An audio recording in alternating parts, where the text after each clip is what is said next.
Ahora tenemos la presentación de Estela Salinero. Ella es licenciada en Teoría e Historia del Arte de la Universidad de Chile, máster en Estudios Avanzados en Historia del Arte por la Universidad de Barcelona. Se ha dedicado desde el año 2004 a la elaboración y producción de proyectos artísticos expositivos en el área del arte contemporánea, tanto en Chile como en el extranjero, entre ellos Quehaceres Domésticos, el año 2006-2007, Niña Ciervo, el año 2007, Parking 01 Museos Portátiles, 2010, Fe de Rata, 2012 y Primera Comunión, 2012.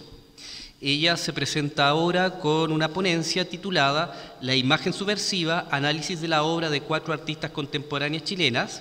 Abordará la producción de 4 artistas contemporáneas chilenas que son Saída González, Karen Pazán, Gabriela Rivera y Katia Sepúlveda, quienes cuestionan las normativas sexuales, los imperativos de belleza e identidad de las mujeres y los modos de concebir lo latinoamericano que las vincula tanto al pensamiento feminista como al postcolonial y al postporno. Dejo con ustedes entonces a Estela. Buenos días. Primero quería darle las gracias a Soledad por invitarme a participar de este seminario, que me parece una fantástica iniciativa, realmente necesaria para comenzar ya una discusión más profunda en torno a lo que es la historia del arte y el feminismo en Chile. También quisiera contar un poco, pero muy brevemente, mi inquietud por la relación entre la historia del arte y el feminismo, ya que en la escuela, cuando nosotros estudiábamos, era como más bien un objeto, no un sujeto de productora de arte, las mujeres. Por ejemplo, pensaba hoy día cuando nos presentaron a Bárbara Kruger o a Martha Rosler, nunca se vio su vinculación con el pensamiento feminista ni con el movimiento feminista. Entonces, bueno, para mí fue difícil un poco encontrar en la escuela un poco esta relación con las artistas mujeres y la intersección con el feminismo, pero sí se pudo hacer gracias a otras personas también que tenían relación con el género y el pensamiento feminista, como Eugenia Brito, pero más en relación a la literatura, como nombrada Soledad Novoa, que en Chile ha estado mucho más desarrollado lo que es el desarrollo de la teoría de género, sobre todo los estudios de la Facultad de Filosofía y Humanidades, etcétera. Y también quería dar las gracias a Eugenia Brito y a Álvaro Cárdenas, que me acercaron a algunas de las artistas que hoy día voy a analizar. Mi ponencia se llama La imagen subversiva, análisis de la obra de 4 artistas chilenas contemporáneas. Quería plantear algunas preguntas, por ejemplo, ¿qué tienen en común Saída González, Karen Pazán, Gabriela Rivera y Katia Sepúlveda? ¿Qué relaciones se podrían establecer entre sus prácticas artísticas, más allá del uso del medio del fotográfico, el video, la performance? ¿Por qué las obras de ellas se presentan como imágenes subversivas, por ejemplo? Subversivas y en este sentido, ¿en qué dimensión son subversivas? ¿Respecto a qué? ¿Con qué se enfrentan? ¿Cuáles son las zonas que intentan minar o bien suspender? En este caso, la subversión se entendería como una puesta en escena de una cierta confrontación con un sistema que en este caso podría ser el sistema sexogénero, y la idea de una posible transformación y la crítica de él. Luego, ¿cómo se relacionan sus prácticas con conceptos fundamentales de la teoría feminista? La idea del desarrollo de esta ponencia es responder a estas preguntas, y en primera instancia quisiera decir que un aspecto que aúna al trabajo de estas 4 artistas es el interés por el cuerpo en su dimensión social, simbólica y política. Así, este cuerpo se construye o se deconstruye. Permiso, voy a cambiar para que vean. Aquí tengo una imagen un poco a grandes rasgos de Saída González, Katia, Karen Pazán y Gabriela Rivera, un poco para que vayan ya familiarizándose con su estética. Se construye o se deconstruye en sus obras principalmente un cuerpo femenino, muchas veces el cuerpo de la misma artista, como vemos en el caso de Saída González y Gabriela Rivera.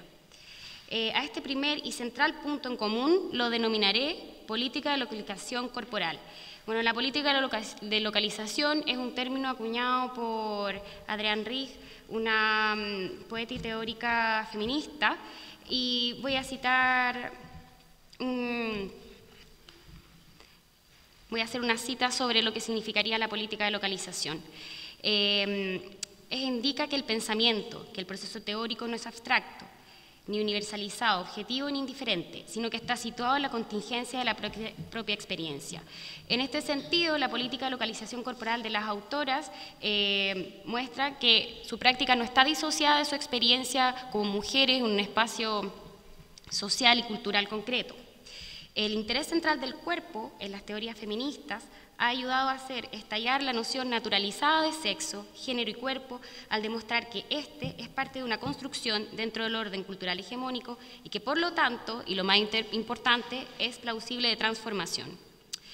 De forma general en sus trabajos, se ve el de las artistas, Zaida González, Karen Pazán, Gabriela Rivera y Katia Sepúlveda, se percibe un espíritu irónico y crítico hacia los estereotipos sexuales, la mujer bella, accesible y deseable, hacia la cosificación y la explotación de los cuerpos para el goce de la mirada masculina. Al mismo tiempo, se aprecia una exploración de la sexualidad, un cierto empoderamiento a partir del uso del desnudo, el derecho al placer y el uso de fetiches también, que en algunos casos ponen en cuestión la heteronormatividad. En la misma línea es posible encontrar una crítica a la mentada feminidad, mentada en el sentido que se toma como una esencia, sobre todo los imperativos de belleza que pesan sobre los cuerpos y mentes de las mujeres, que podríamos llegar a decir hoy ya llega a un nivel planetario, cooptando la posibilidad del libre desarrollo de su subjetividad. Otro punto en común es la exploración del ámbito doméstico en general. De este modo, las obras de González, Pazán, Rivera y Sepúlveda se relacionan en diversos niveles de acuerdo a las estrategias estéticas que utilizan, ya sea en torno de lo grotesco, lo perverso, lo monstruoso, lo pornográfico, lo caricaturesco y lo abyecto. Así los modos de operación sobre el cuerpo son diversos, desde el ocultamiento-negación en Gabriela Rivera, la deformación en Pazán, el desnudo en González y en Sepúlveda.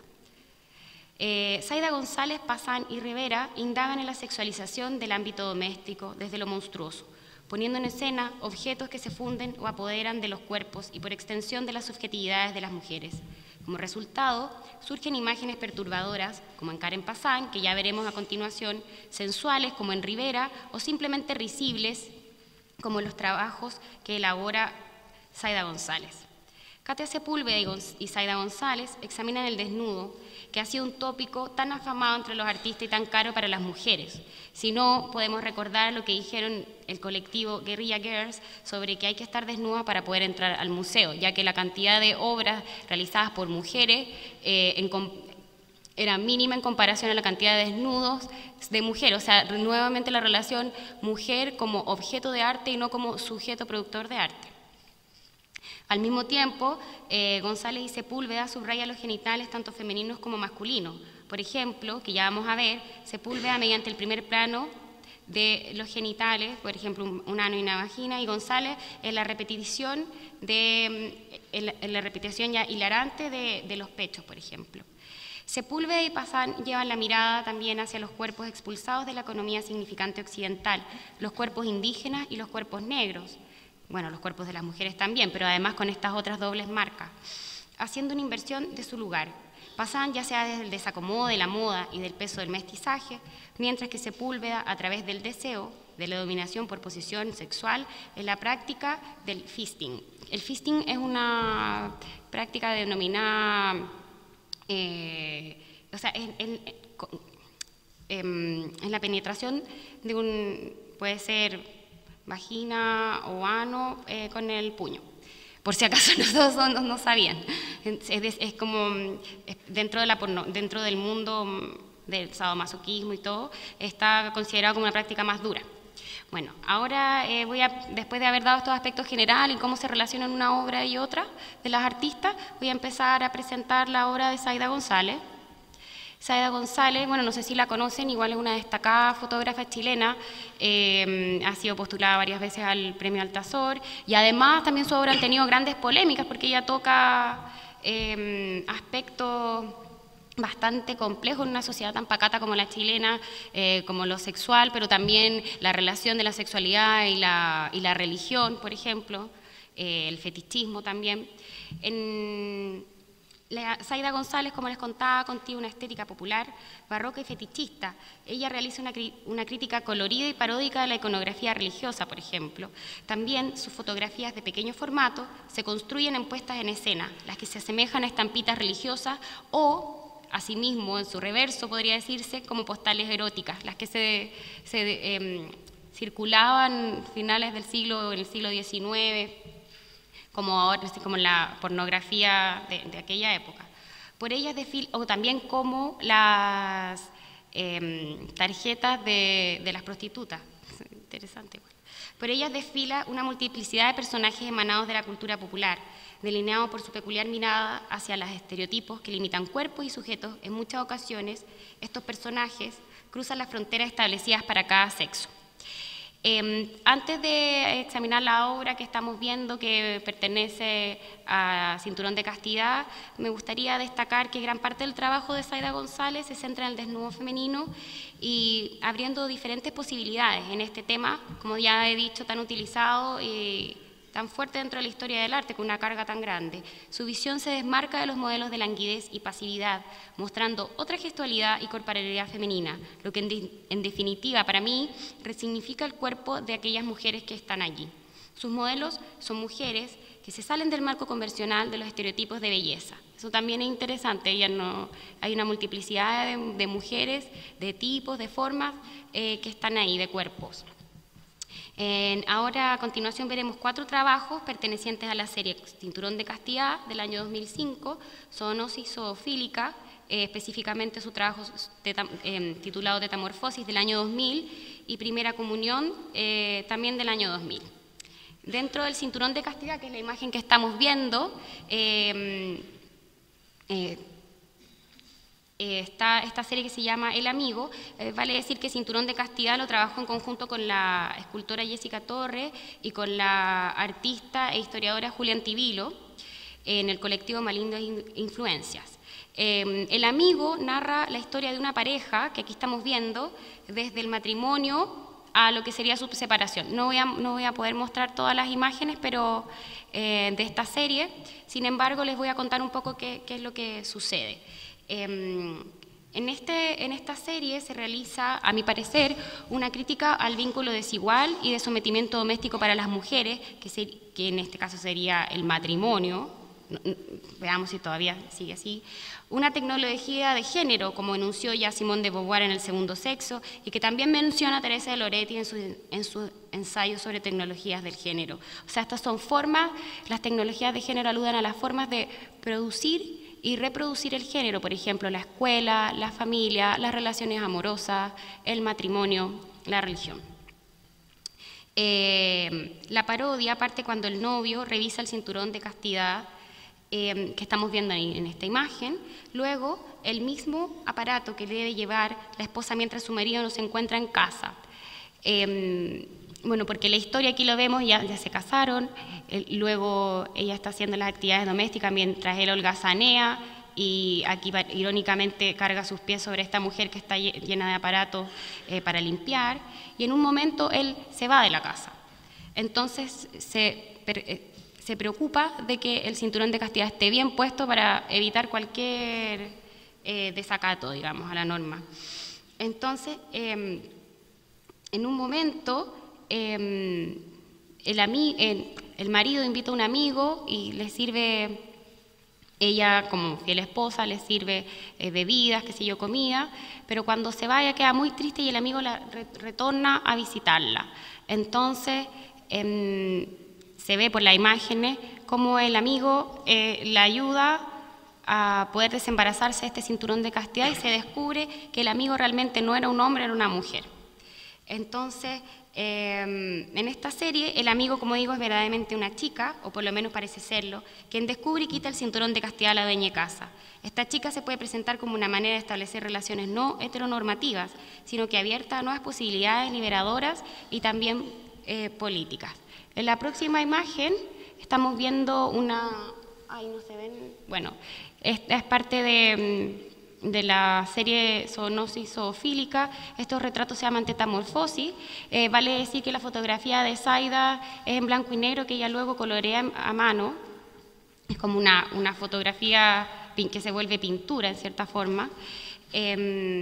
Estamos viendo el autorretrato de la serie Tesamorfosis, una serie que pone en escena las distintas parafilias o desviaciones sexuales más comunes, acentuando la perversión de la zoofilia. También vale decir que Zaida, además de artista visual, es veterinaria, así que por ahí también podemos vincular estas relaciones con estos términos. El término zoonosis se refiere a la transmisión de enfermedades de animales a humanos o viceversa, sobre todo esto se da respecto a los animales domésticos. Estas imágenes con prótesis monstruosas de senos que se multiplican con sus pechos, en algunos casos trepan por su rostro, como vemos aquí en ese autorretrato pirata. Podemos presenciar que en esta fotografía es una reina, se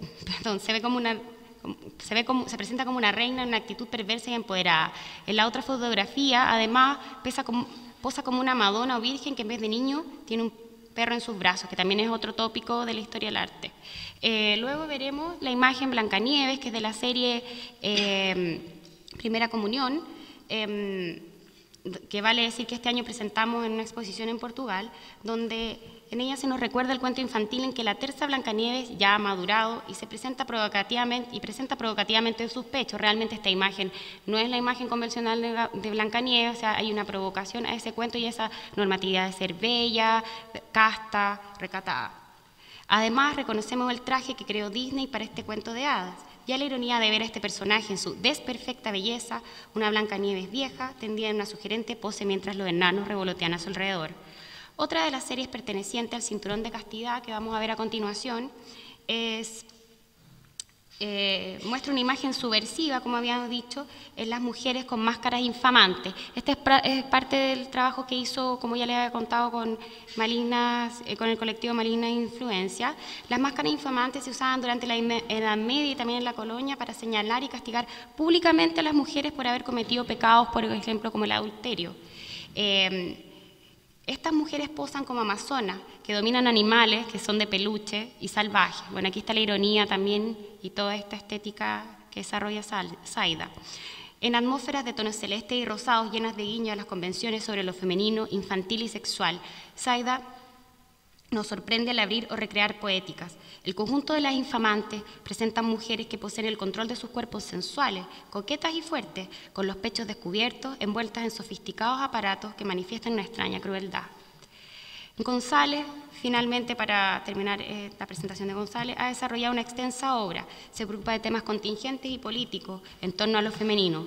Baste con remarcar dos temas centrales, el derecho al placer y la dicotomía público-privado. Las fotografías que construye muestran una imagen femenina activa, capaz de desligarse de las ataduras impuestas en la sociedad y desarrollarse como sujeto autónomo. A continuación viene la artista Karen Pazán. Ella vive en Chile, pero bueno, ella es ecuatoriana. Es de esta artista veremos las obras pertenecientes a Hábito de Memoria del año 2007, que es la que está aquí en la imagen, y M, aquí, Sin Cuerpo y Sin Voz del 2007 también. En la primera de las obras hay una pregunta por la construcción de memoria de nuestra identidad latinoamericana, por las yuxtaposiciones que han ido formando nuestro imaginario cultural de mestizaje. En este terreno, siempre incierto, se moviliza la obra de Karen Pazán en un intento que no deja de ser irónico sobre la conformación de una identidad móvil y en tránsito. Una subjetividad móvil, nómade, como dice Rosy Braidotti, que se va actualizando a partir de las preguntas que surgen en torno a ella. Por ejemplo, la inadecuación, el desfase, el descalce que se vislumbra en su fotocollage, en que el retrato se transforma en caricatura de sí mismo, un poco cuestionando las poéticas de lo maravilloso y de lo barroco, críticas pero optimistas sobre nuestra conformación cultural a partir de la confluencia de espacios-tiempos disímiles. Estas mujeres con cabezas descomunales, deformes, pareciera que llevaran el peso de la conquista sobre sus diminutos pies, como vemos aquí la imagen del lado izquierdo, es una imagen de la propia Karen Pazán, y en la parte inferior podemos ver esos diminutos pies que cargan todo este vestuario y esa monumental cabeza. Además, son mujeres que por su tez morena no cuadran con el prototipo de belleza instaurado en la piel blanca, en la piel de los dominadores. Una inversión de la serie de obras que se verán más adelante, en donde el rostro y la cabeza es la falta. Sus trabajos se vislumbran como una amalgama de identidades y o subjetividades superpuestas que nunca terminan de mixturarse. Por ejemplo, en esta imagen, Las imágenes también nos recuerdan esos juguetes para las niñas, unas muñequitas de cartón para vestir con distintas ropas, y el resultado es una imagen vestida de este juguete algo tiesa, como si estuviesen descalce constante. Luego, en las obras que vamos a ver a continuación, que pertenecen a M aquí sin cuerpo y sin voz, que son ensamblajes escultóricos del año 2007, se aprecian las piernas, el cuerpo desnudo. En otro aparece el vestido, la falda, no sé si lo alcanzan a ver, en una figura que tiene torso, que por torso tiene una tetera, o incluso aparece el objeto fetiche sexual en esta imagen que está en el frente, los tacones. Estas esculturas nos recuerdan aquí la obra Fermanson de Louis Bourgeois, que desgraciadamente murió el año pasado, me parece. Dibujos y escultura en donde la casa, por extensión, el hogar, lo doméstico, atrapa a la mujer y solo quedaría su cuerpo. En los trabajos de Karen el giro es más radical, son esculturas acéfalas y sin brazos. Las cabezas han desaparecido junto con las extremidades superiores, lo que no ocurre en los trabajos de Bourgeois. Y lo que queda son los torsos, teteras, jarros de licuadoras, tostadoras. Todo el mundo prometedor de la bonanza en los años 50 estadounidenses se apodera de estos cuerpos, como salen aquí, en tonos rosas que marcan ese femenino infantil. Un cuerpo funcionalizado y despersonalizado, es lo que vemos aquí en M, aquí sin cuerpo y sin voz. Alude a la imposibilidad de tener una voz del habla secuestrada por los objetos. El habla, la comunicación, el lenguaje, la separación de la naturaleza que lleva a la cultura y a la creación, otra vez flotan como los significantes fallidos alrededor de la obra de Poussin. Como se ha visto, las obras del artista son imágenes inquietantes que poseen una gran densidad conceptual y me parecen fuertemente políticas. Pasaremos a la siguiente artista, que es Gabriela Rivera. El trabajo de Rivera se vincula a las demás artistas por una crítica y una reflexión en torno a la autonomía y apropiación del cuerpo, una crítica a los estereotipos sexuales, pero sobre todo ella indaga la posibilidad, que veremos más adelante, de una suspensión de la identidad genérico-sexual en pos de una libre expresión subjetiva de la misma. Por eso pienso que en sus obras se repite la idea de cubrir, como vemos aquí, el cuerpo, la piel, con otra piel o materialidad donde la carne cruda ha sido la más conocida entre sus obras. De Gabriela Rivera mostraré las obras pertenecientes a Chica de Calendario, realizada entre el 2006 y 2007, es una serie fotográfica y un video. Además, veremos la serie fotográfica Presentación Personal, del año 2005, y Muñeca Inflable, un proyecto de fotografías, video y performance desarrollado entre el 2005 y 2007. Bueno, y con un video que realizó el 2011. Entonces, Chica de Calendario se relaciona con lo pornográfico, a mi parecer, ya sea por el fetichismo de las imágenes, como por una fragmentación del cuerpo en el video y su posterior degradación. Este es un fotograma del video, porque la verdad, por presentar el video habría sido muy demoroso. En las fotografías, luego, se ve a una activa mujer realizando labores domésticas, siempre con atuendos ligeros, en una erotización de lo doméstico. Ella cose su vestido y deja ver coquetamente su ropa interior, plancha y la atención se fija en sus piernas. Bueno, no está aquí la imagen. Saca el polvo, habla despreocupadamente por teléfono después de tomar una ducha, pasa la aspiradora a otra de las imágenes y se enreda con ella. Estas imágenes hacen una relación a las pin-ups de los años 50. También tiene una erotización de lo doméstico, las labores domésticas. Representan las pin-ups un nuevo ideal de belleza femenino que combina la sensualidad y la ingenuidad, pero también en ella se ve la feliz celebración del modelo capitalista estadounidense cristalizado en el consumo masivo de artefactos para el hogar. En el video Chica de Calendario vemos una relación con la pornografía en la degradación del cuerpo que se expresa en este culo, como dirían los españoles, que se ve totalmente degradado. La situación macabra que se da en el video se desvincula de la imagen agradable e ingenua que sugieren estas chicas, que se pueden ver en las imágenes superiores, que están saludando y pertenecen a concursos de belleza. Las que paulatinamente en el video se van sacando la ropa, van bailando, y en ese baile de repente surge una imagen de calavera, o sea, como el reverso de esta idea de belleza, que al final es la vanidad, la muerte, un poco como una vanidad. un cuerpo objeto como el de las pin-ups, luego de consumirse en lo fugaz de su belleza y en el desgaste de su uso, que sería en este caso para la mirada masculina, se degrada y se vuelve repugnante, como vemos aquí.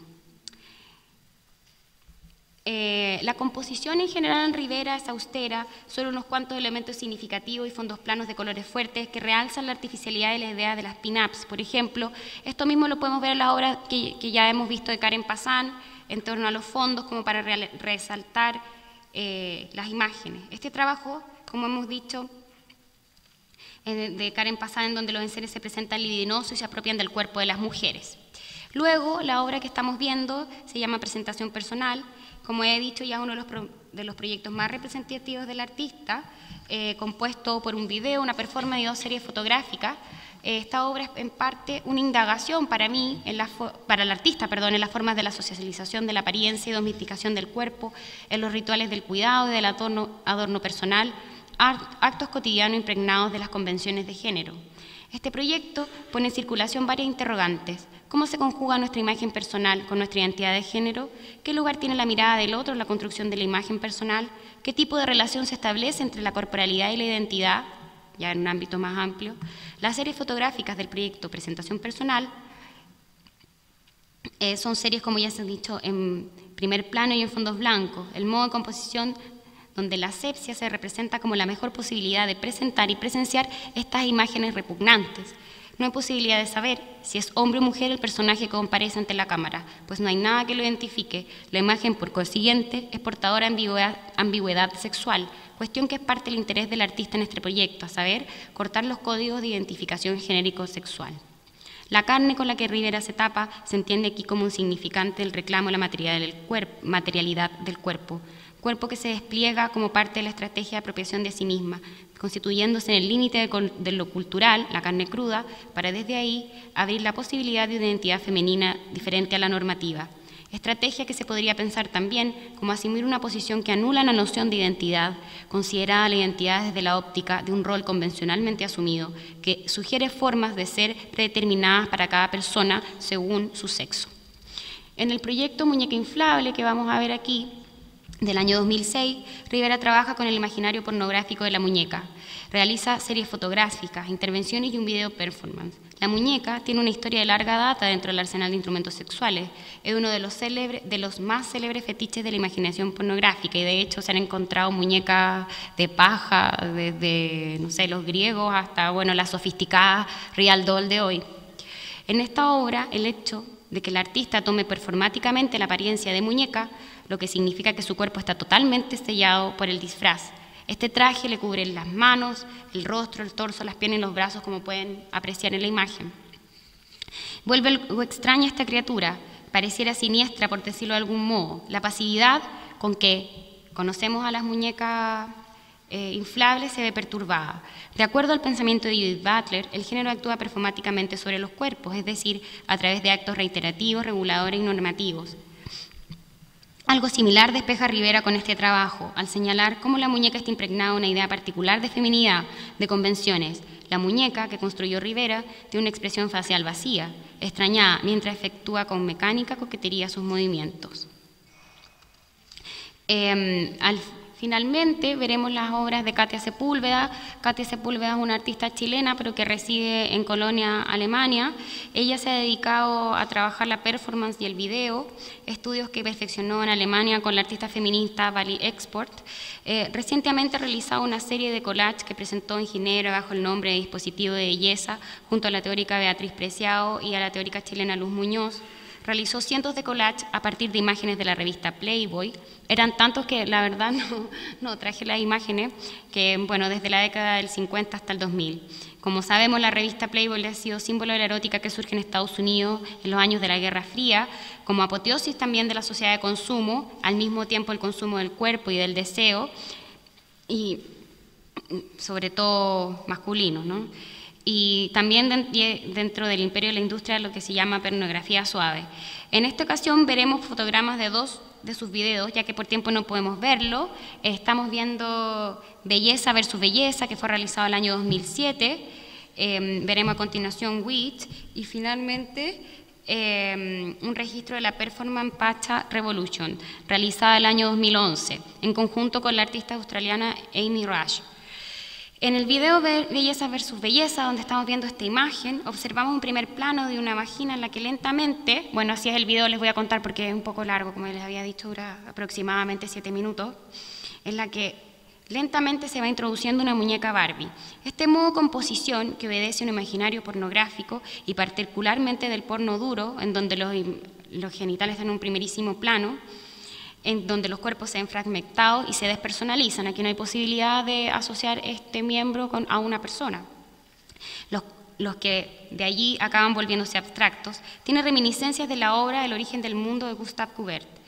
La belleza de esa obra canónica dentro de la historia del arte, que dicho sea de paso se consideró en su época también pornográfica, y la belleza de la muñeca Barbie, signo de los ideales de la belleza contemporáneo, en la delgadez extrema, la piel blanca, el pelo rubio, la voluptuosidad, imagen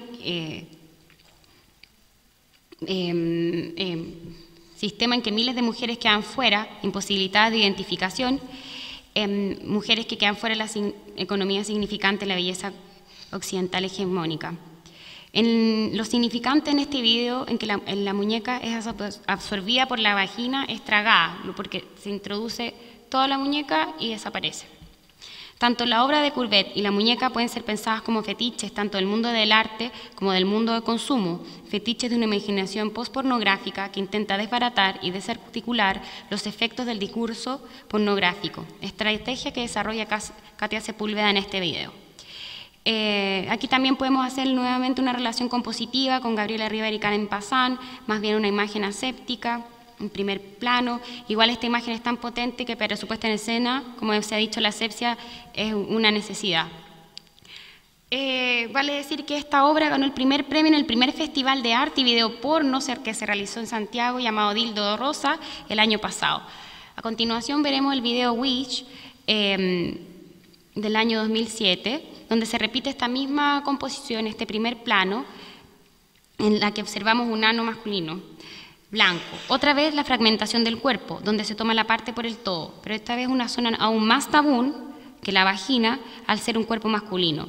Este trasero está siendo acariciado por manos negras, que parecieran ser de un hombre y una mujer, pero no lo sabemos bien, pues llevan guantes. Repetitivamente van aplicando el gel dilatador en este ano. Bueno, todo esto de los guantes y lo que van poniendo es parte de la práctica del fisting que ya les había mencionado.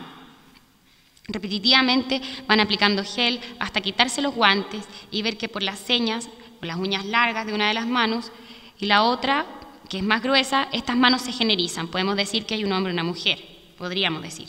Luego la mano masculina va introduciendo uno a uno los dedos en el ano hasta ocultar completamente su puño, que ya hemos dicho que este se llama la práctica del fisting. En este video vemos, en primer lugar, una inversión de los roles, conquistado, que se podría decir, las manos negras o subalterno, penetrando al dominante, al que suponemos es un hombre blanco, heterosexual y occidental.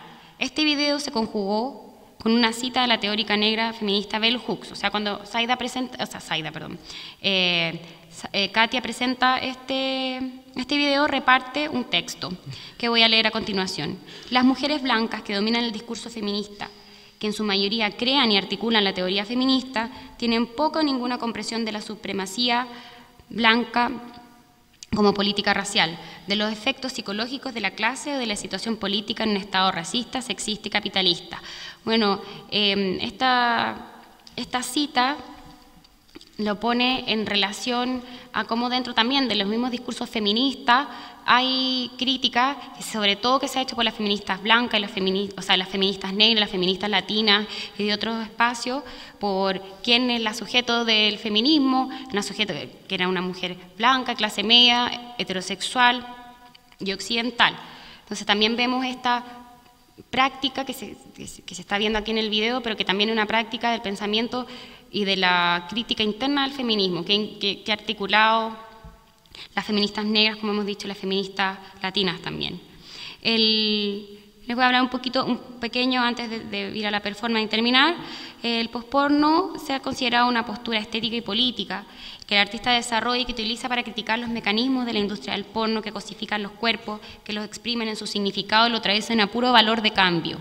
El cuerpo que se consume, como vimos en los videos también de Rivera, se degrada y que se degrada.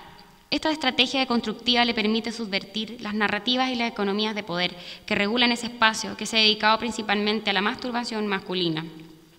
Luego, la última obra que veremos, que se llama Pasha Revolution, esta fue una performance realizada por Katia, con colaboración con la artista Amy Rush. En esta, ambas artistas se desnudan y comienzan a acariciarse y tener sexo en la entrada principal del más grande burdel de Colonia. La acción dura poco tiempo, pues llega un guardia y las echa del lugar, pero ellas querían demostrar que son posibles otras maneras de practicar la sexualidad, que no explotan a las mujeres, que están fuera de las formas de intercambio capitalista, que es cuando llega el guardia, y que son libres. Un lugar donde se produce y reproduce un específico régimen de sexualidad, donde las mujeres son vistas como un objeto de goce masculino. Así, Pasha Revolution se instala como una acción política, la cual, como expone Sepúlveda en su página web, que es katiasepulveda.com, van en contra de la simbólica del lugar, el cual representa una hiper-heteronormatividad. Las obras de Katia Sepúlveda no son amables con el espectador, como ya hemos visto. Por un lado, porque movilizan imaginarios que permanecen culturalmente vetados, pero que circulan de modo soterrado, como es la pornografía, veto que obedece un imperativo de moralidad y normatividad sexual.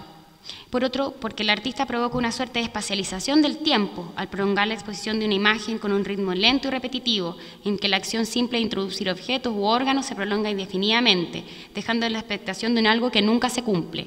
No sucede nunca más allá de lo que se ve. En eso se juega con las cartas. En esto, el artista juega con las cartas del porno, en la superficial, pero que deconstruye al dejar en evidencia sus retóricas, la repetición, la superficialidad, la fragmentación del cuerpo, la imposibilidad de identificación por parte del espectador o espectadora, la cosificación. En enero del 2011 presentamos los videos de Katia en la sala más 18 de la Biblioteca Santiago. Al finalizar la muestra se realizó un conversatorio en donde surgió la pregunta sobre la diferencia entre sus imágenes y las imágenes convencionales de la industria del porno, así como también respecto del modo en que se percibe el cuerpo y sus zonas abyectas. Para el artista, principalmente, esta diferencia va dada en los modos de producción de estas imágenes, en que no es parte de una industria, como la industria de la pornografía, no busca producir divisas, y lo que se apunta principalmente no es al placer, sino a la deconstrucción de esa imagen, y más allá. Bueno, para concluir, hacer unas breves conclusiones para recoger las preguntas del principio. Las artistas con sus obras abren preguntas, reflexiones, críticas que apuntan en direcciones similares y que nos interpelan. No son obras para espectadores contemplativos, sino activos. No considero que ninguna de estas obras pueda dejar indiferente y tampoco creo que busquen agradar, aunque en algunos casos pueden resultar muy sensuales y alegres, como los casos de Zaida González. Entre las preguntas que nos hemos planteado al comenzar esta presentación, encontramos que tienen en común Zaida González, Karen Pazán, Gabriela Rivera y Katia Sepúlveda. Al mismo tiempo, las artistas ponen una puesta en escena de una imagen subversiva que se expresa en una política de localización común que ya hemos hablado, que es en torno al cuerpo, al sexo y al género. Subvierten estéticamente las tecnologías de género desde lo considerado femenino, por ejemplo, lo decorativo, lo superficial, lo bello, la cosmética, el maquillaje, lo doméstico. También lo vemos en el uso de estrategias estéticas radicales como la imagen pornográfica, la caricatura, en el caso un poco de Pazán se podría decir, lo grotesco y lo abyecto. También podemos hablar que hay una crítica desde el humor y la ironía que desarrollan formas alternativas de concebir los cuerpos y las identidades sexuales y étnicas.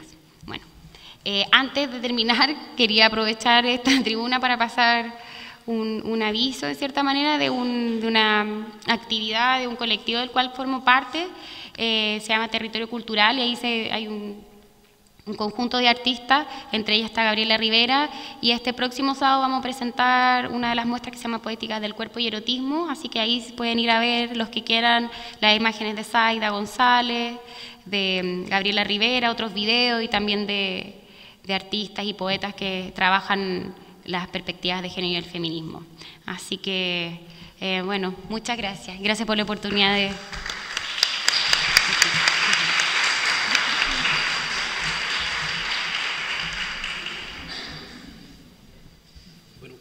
Gracias, Estela, por tu presentación. Ahora dejamos con ustedes la presentación de Alejandra Castillo. Ella es doctora en filosofía, miembro del claustro académico del doctorado en Educación y Cultura en América Latina y del magíster en Estudios Culturales de la Universidad de Artes y Ciencias Sociales, ARCIS.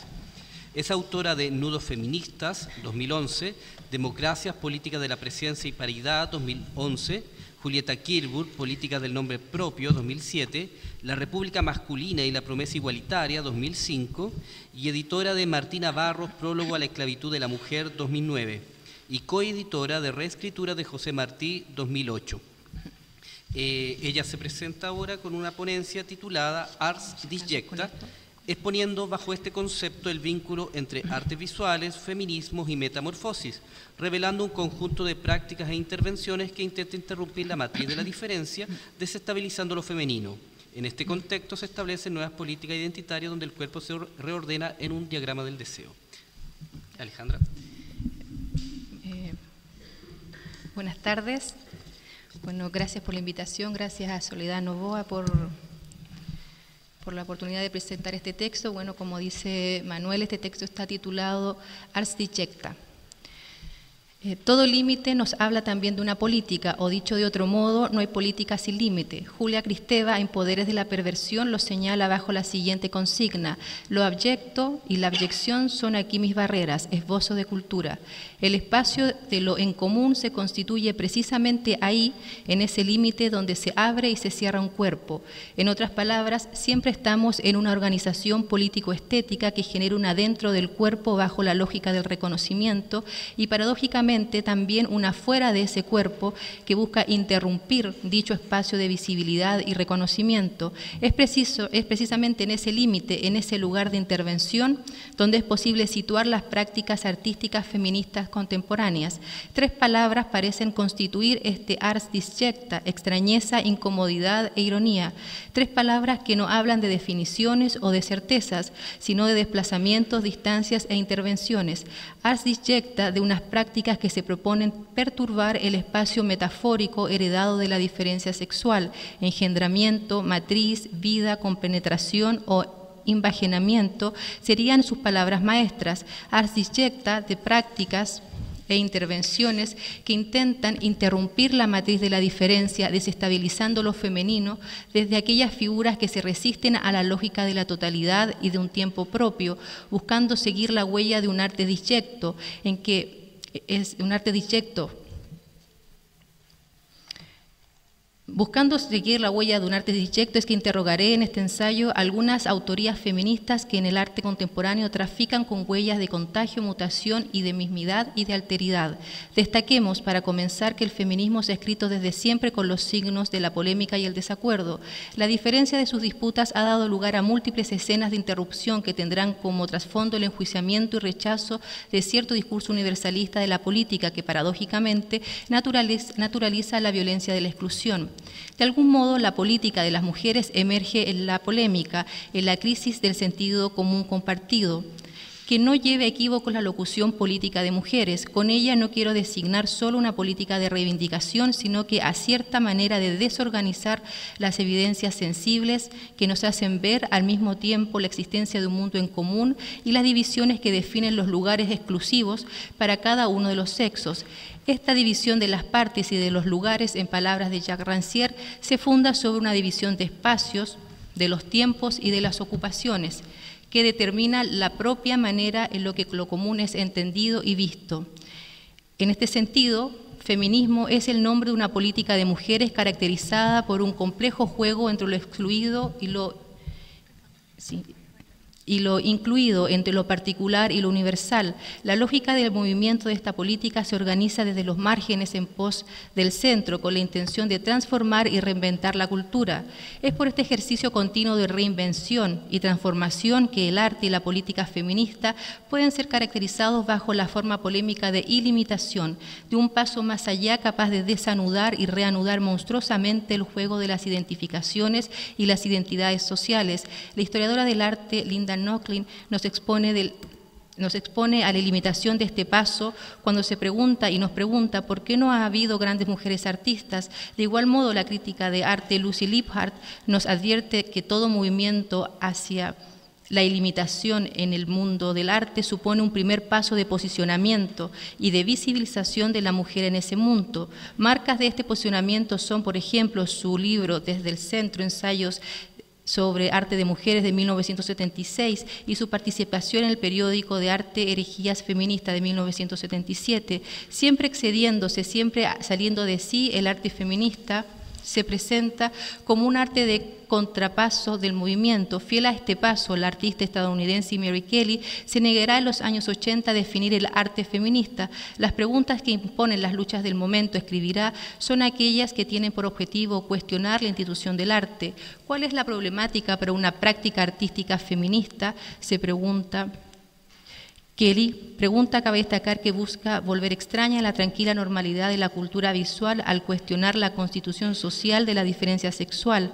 Pequeños pasos fuera del hogar, se dirá, pequeños pasos que como la paloma nietzscheana traen de la mano lo monstruoso y lo nuevo. Quizás ha sido Cindy Sherman la artista encargada de figurar la alegoría de estos desplazamientos, por ejemplo en la serie de 35 retratos titulada Retratos históricos. La lógica del exceso de este art subjecta, que no dudará en exponer el cuerpo de la mujer con el propósito de interrumpir las retóricas dominantes del ocultamiento femenino, de la razón patriarcal, ejercicio de exposición que invierte el signo negativo con el que se había constituido a lo femenino en el espacio de las cosas comunes.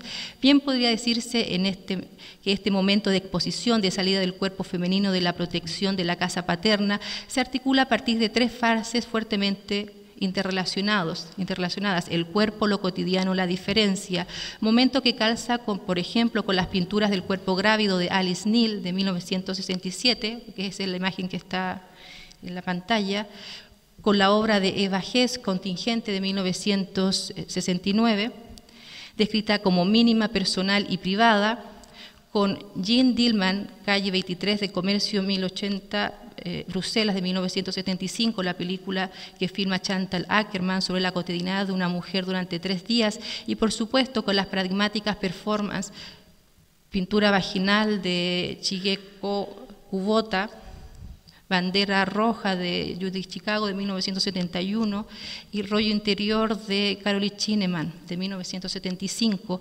El cuerpo, lo cotidiano y la diferencia se articulan en torno a la alteridad de lo femenino.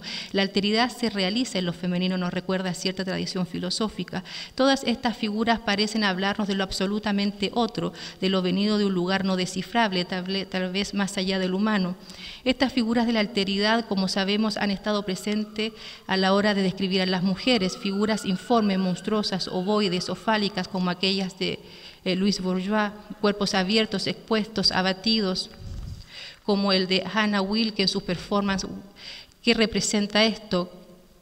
¿Qué representas de 1978? O de Intravenous Series 2, de la misma Hannah Wilke de 1993.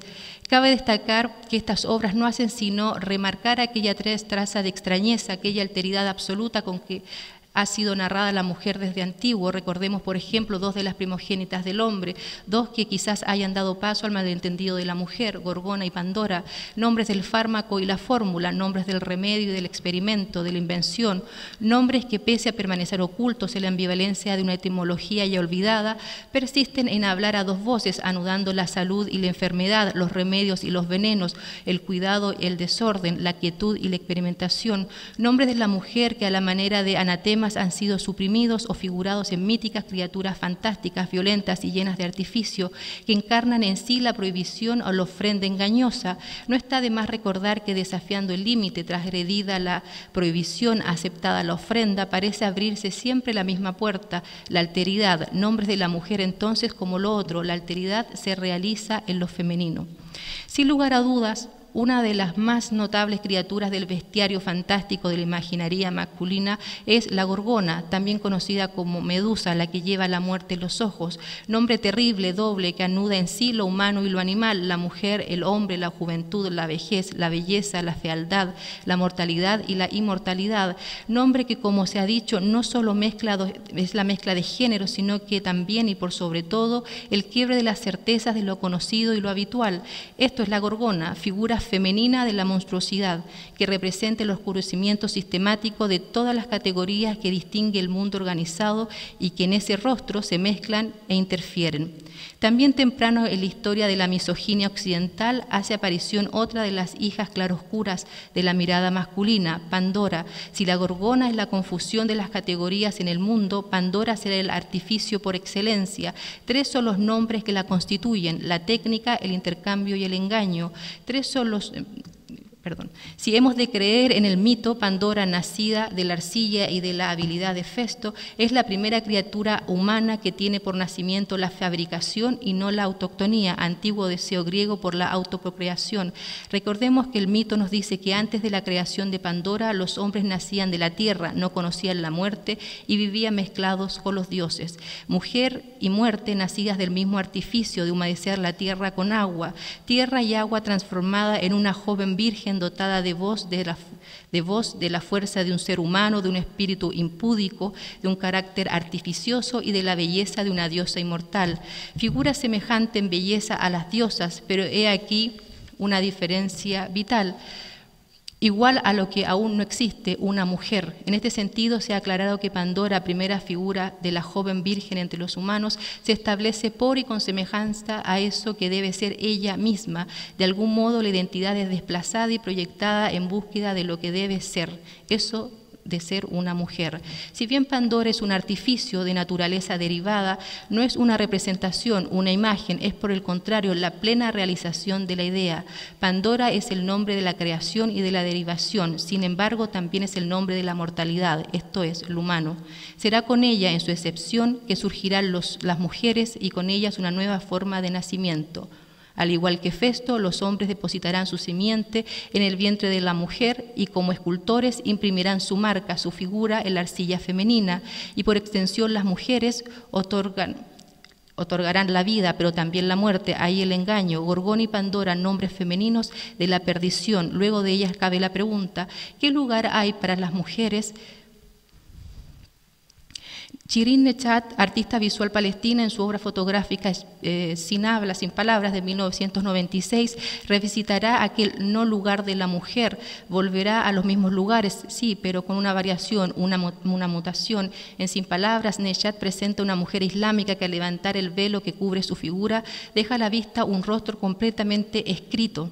Sin embargo, en un costado, casi simulando un pendiente, es posible reconocer el cañón recortado de un arma que apunta directamente a la mirada que la narra en diminuta y atiborrada caligrafía. La promesa de liberación contenida en el gesto de mostrar su rostro se ve frustrada al evidenciar otro velo bajo el velo, la escritura, la cultura que constituye y narra el cuerpo de las mujeres. El desorden de mostrarse por fuera de las normas patriarcales parece no dar respuesta afirmativa a aquella pregunta que se hiciera hace algún tiempo atrás Gayatri Spivak. ¿Puede hablar el subalterno cuando ese subalterno es una mujer? Pregunta que solo encuentra una respuesta muda, sin palabras. Esta habla impotente, sin embargo, es alterada, introduciendo un elemento del todo extraño en el rostro, un arma coquetamente escondida a la manera de un pendiente. Una pistola apunta directamente a la mirada que constituye el orden de lo femenino. En otras palabras, no basta con solo levantar el velo y mostrarse tal cual se es, parece sugerirnos Neshat, sino que es necesario rasgar el tamiz pantalla de la representación de lo femenino. Esta mujer portahuella de la mirada masculina tendrá otro lugar esencial en la obra de Ana Mendieta. La tierra, el cuerpo femenino, su obra, su cuerpo, el lugar vacío, vaciado de esa representación modelada en la tierra, encontrará en la obra de Mendieta la luz de una ferocidad y de una mirada extraviada. Pensemos, por ejemplo, en la escena de violación de 1973, donde el cuerpo del artista se deja ver ensangrentado y semioculto entre arbustos, tierra y malezas. Y no obstante, la tierra también es matriz, alianza de esta otra afiliación. Dan cuenta aquella performance de Mendieta que busca destacar la ligación entre lo femenino, la vida y la naturaleza. El lazo de la afiliación puede ser observado en obras como Silueta de nieve de 1977 o Sin título de la serie Árbol de la vida 1967 también, en las que el artista explicitará cierta magia o artificio contenida en la naturaleza. En este sentido señala: decidí que para que las imágenes pudieran tener cualidades mágicas tenía que trabajar directamente con la naturaleza, tenía que ir a la fuente de la vida, a la madre tierra. La lógica del exceso, de la alteridad absoluta, explicita la violencia que la sociedad patriarcal ejerce contra las mujeres, violencia que la mayoría de las veces es violencia sexual, en el polémico y problemático vínculo límite entre arte feminista y pornografía. Bajo la lógica impuesta por el archivo pornográfico, bien podría ser dicho que el cuerpo de la mujer no es solo ocultado, sino que también siempre es expuesto. Es en esta doble lógica de ocultación y exposición donde debemos situar la representación del cuerpo de lo femenino. La propia etimología de la palabra pornografía nos habla de aquello. Porné nos remite a la palabra prostituta, porneia a la palabra prostitución. La pornografía, trayendo a colación estos étimos griegos, dice entonces de la escritura sobre prostitutas, de la escritura de las acciones asociadas a la prostitución. Es interesante advertir que ya el étimo nos alerta de la contigüidad del lazo que une lo femenino y el intercambio y la exposición. Ya desde esta lejana pero posible unión entre grafos y porné, se habría urdido el dos de la ocultación y la exposición de la representación del cuerpo de las mujeres. La pornografía narraría a dos voces la escritura pública de actos privados. De algún modo podríamos decir que a la exposición pornográfica le es consustancial el ocultamiento. A mayor exposición, mayor es también la ocultación del cuerpo de lo femenino. Precisamente allí reside el juego del obsceno, traer a escena, a la luz, lo que debería estar oculto en la oscuridad. Hay un relato en el libro primero de las historias de Heródoto que parece advertir la hubris que se oculta en lo obsceno. Esta pequeña historia narra, comillas, Candaules estaba enamorado de su propia mujer y locamente derretido creía tener en su mujer con mucho a la más hermosa de todas. Se había convencido de ello hasta tal punto que teniendo además un ministro, Giges, hijo de Dásilo, que era su favorito, a quien confiaba los asuntos importantes, le encarecía muchísimo la belleza de su mujer, pero estaba dispuesto a que al poco tiempo a Candaules las cosas le fueran mal. Pues dijo a Giges lo que sigue: Giges, me parece que no me das crédito cuando te hablo de la belleza de mi mujer, ya que los oídos resultan ser para los hombres más incrédulos que los ojos. Tú haz de modo que puedas contemplarla desnuda. En otras palabras, el secreto que constituye a la mujer debe ser expuesto. De algún modo, solo existe la exposición de ese objeto que es ella misma. Entonces, pareciera no ser casual invocar las palabras mujer y exposición en cercanía. La mujer exige ser exhibida, puesta afuera.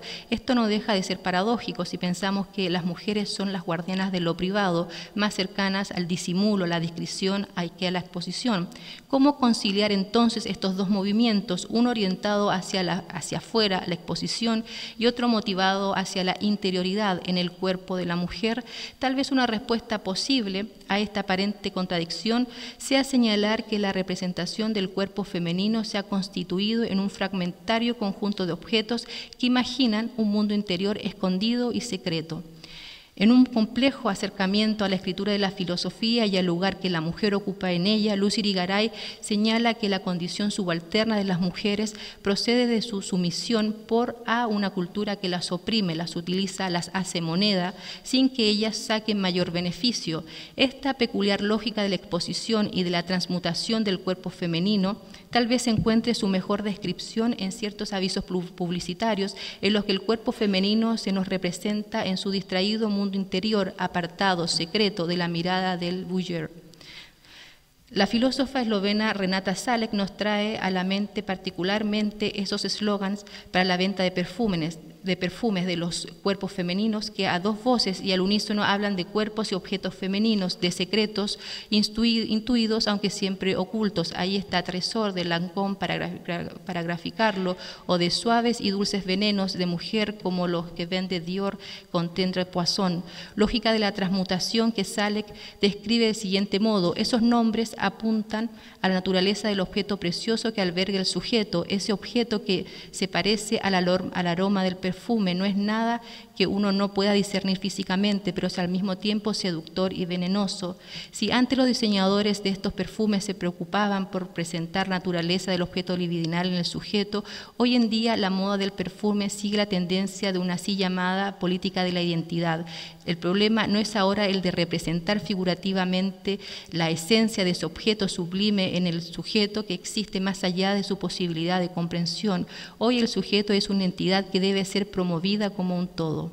Esta lógica de la transmutación es la que podemos observar en aquella performance de Marina Abramovich de 1974, en la que el propio cuerpo del artista se exhibe junto a una mesa cubierta de objetos de diversa índole. En la mesa también se exhibe un texto que indica, comillas, hay 62 objetos en la mesa que pueden usarse sobre mí como se quiera. Yo soy el objeto, cierre de comillas.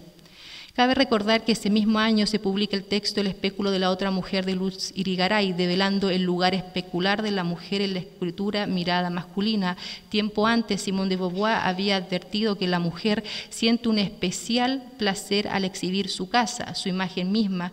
Bien podría ser dicho que tal sentimiento de placer no lo es tanto por la mera exposición de esta u otra cosa, sino por el propio hecho de representarse a sí misma. Como sabemos, el placer, a diferencia del deseo, no nos habla de cercanías, de necesidad, sino de plenitud, de saturación. El sujeto completamente expuesto en sus determinaciones, la mujer está expuesta y tras su mirada hay un objeto que la mira. Ese objeto es la familia para Simone de Beauvoir. La familia, una tecnología del yo, no solo es la construcción de un interior, sino que también su exposición, la puesta en escena de ese interior ante los ojos de los demás. En esa línea, la mujer, nos dice en El segundo sexo, Simone de Beauvoir, tiene que representarse a sí misma. En casa ella está dedicada a sus ocupaciones, lleva ropa encima, pero para recibir invitados, sin embargo, se viste. Este vestirse tiene un doble carácter, está destinado a manifestar la dignidad social de la mujer, su nivel de vida, su fortuna, el medio al que pertenece, pero al mismo tiempo manifiesta el narcisismo femenino, es a la vez un uniforme y un adorno. ¿Cómo escapar de esta interpelación objetual, especular de la mirada masculina sobre el cuerpo de las mujeres? Una posible respuesta es descreer de estas tecnologías que nos hablan de un objeto que se reconoce en otros objetos y soñar con un paraíso de las mujeres, donde éstas habitarían sin mancha. Otra respuesta es aquella elaborada por algunas artistas visuales que han hecho de la relación mujer-cosificación una zona de intervención deconstructiva. Una de las herramientas en este trabajo visual es la exposición del cuerpo-objeto tal cual éste ha sido narrado por la escritura mirada masculina. Ya en los años 60 hay varias artistas visuales que no solo denuncian la exposición y cosificación del cuerpo femenino, sino que además lo exhiben, volviendo ambiguas las relaciones entre sujeto y objeto, entre lo dominante y lo dominado, entre lo activo y lo pasivo, entre lo masculino y lo femenino. Así lo hace, por ejemplo, Yayoi Kusama en su performance Show de Kusama o el show del amor sin final de 1966, donde se exhibe multiplicada infinitamente en los espejos de una sala que simula ser un cabaret.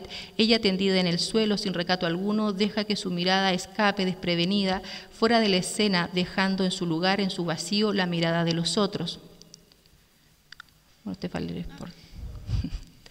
Intensificando este vínculo entre cosificación y exhibición, encontramos años más tarde la performance del show modernista post-porno de 1992 de Anne Sprinkle. En ella, Sprinkle se masturba con un vibrador hasta llegar al orgasmo y luego, tras darse una ducha, se introduce un espéculo en la vagina e invita al público a contemplar el cuello de su útero. En esta performance, Sprinkle explicita la narración del objeto pornográfico, que es ella misma, para luego desestabilizar la mirada voyerista de los asistentes, instándolos a tomar parte de la performance, intercambiando de este modo la relación entre sujeto y objeto. En un gesto similar, el Krustifek, en su performance Satisfacción de 1996, intenta desmitificar el espacio idílico de lo privado familiar de las mujeres en lo que tiene que ver con el placer sexual. En un espectáculo colectivo celebrado en la Kunsthalle de Viena, Krustifek, con la normalidad de lo cotidiano, se dará un baño de tina para luego masturbarse con un vibrador mientras es observada ávidamente por más de una decena de espectadores. Krustifek, en un gesto doble, primero desacraliza el cuerpo femenino, volviéndolo al terreno de las cosas comunes, de las cosas visibles, y segundo, busca intervenir la mirada obscena que constituye a ese cuerpo, interrumpiendo el relato erótico voyerista del secreto placer de las mujeres.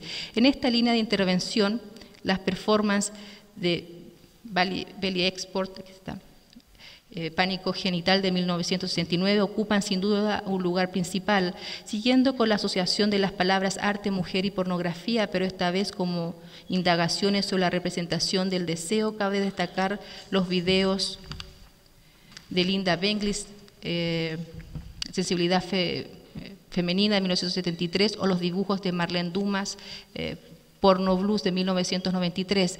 Al comentar esta lógica del exceso, la artista visual Carol Chineman advirtió, comillas, nuestra mayor evolución parte de obras que nos parecen un exceso, la primera vez que las contemplamos, cierre de comillas. Es por esta lógica del exceso y de la ilimitación que la relación entre arte y feminismo requerirá proponer otras figuras, otros vehículos para redescribir las prácticas de subjetivación y las prácticas de identificación social, prácticas y vehículos que intentan intervenir lugares y ocupaciones con que las mujeres son habitualmente asociadas en el orden de lo contemporáneo. Bien podríamos nominar a este segundo momento mutación, es decir, metamorfosis esencial con la que se busca reinventar los límites del cuerpo biológico social.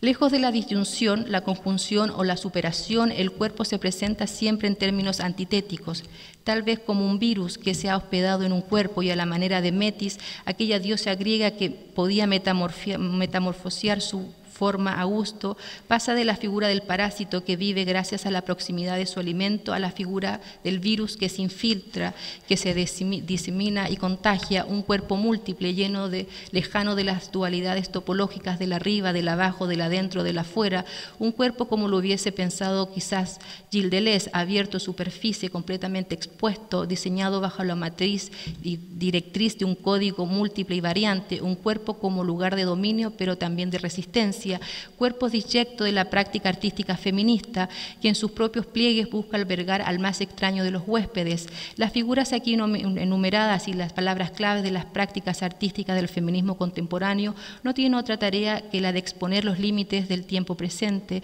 Estos límites son los del orden de la diferencia sexual y de lo contemporáneo. Las pesadas herencias normalizadoras de los nombres paternos demandaban con urgencia ser contestadas. El desafío es abrir un espacio en el seno de lo contemporáneo a lo radicalmente otro. Este espacio no puede ser el de la diferencia sexual, y de ningún modo puede ser el de la humanidad, del humanismo. Las prácticas artísticas feministas que he presentado bajo la lógica de lo contemporáneo, es decir, bajo el supuesto de que forman parte de un tiempo y el lugar que es al mismo tiempo nuestro tiempo y lugar, dislocan la época que busca reunirlas. De ahí que los nombres que reivindican para sí estos trabajos y figuras del feminismo posthumano no sean otras que la alteridad, la mutación y el contagio, brujas, cyborgs, monstruos. Ars disyecta, entonces, ajeno al tiempo de lo contemporáneo, ajeno también a la diferencia sexual. Gracias.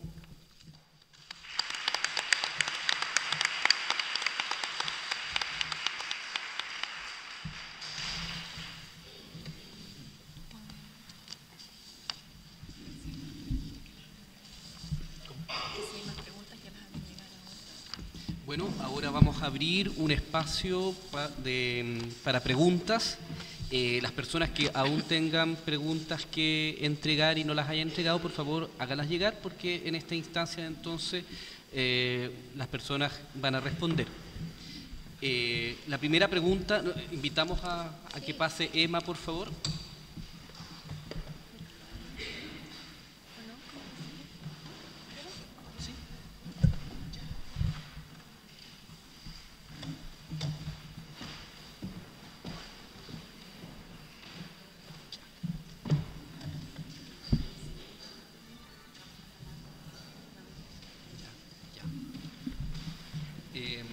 Bueno, la primera pregunta para Emma dice, en relación a la biografía y la producción artística de Clara Fileu, que en general es bastante desconocida, quisiera saber a qué fuentes recurrió y cómo fue el rastreo de esa información.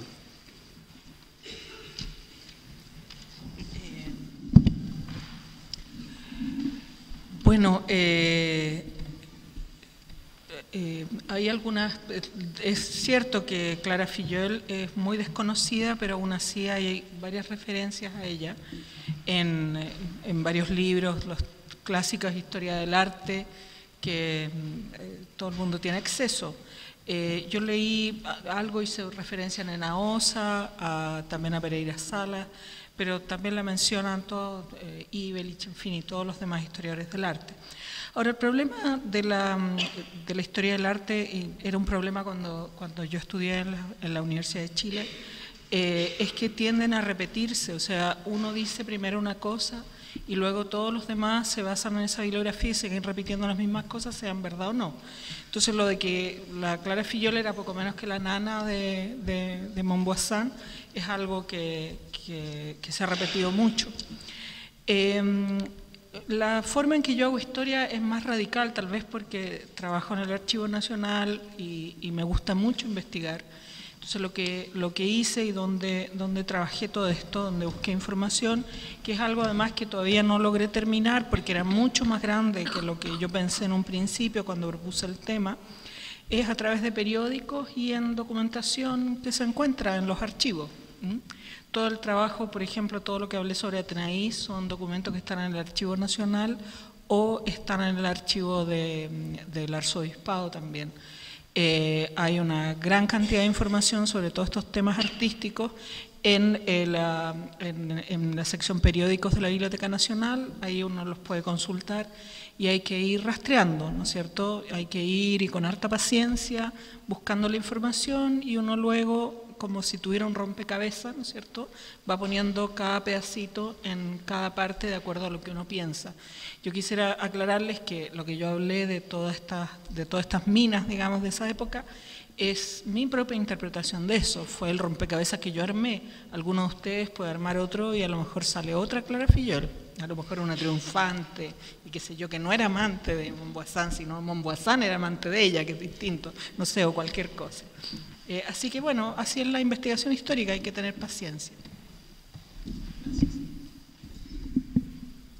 Bueno, para Soledad Novoa, dice, me gustaría que comente qué desafíos afrontan las artistas del 19 en cuestión de montaje, dado el género que practican y sus tamaños. ¿Cómo plantear un montaje que no reafirme su invisibilidad?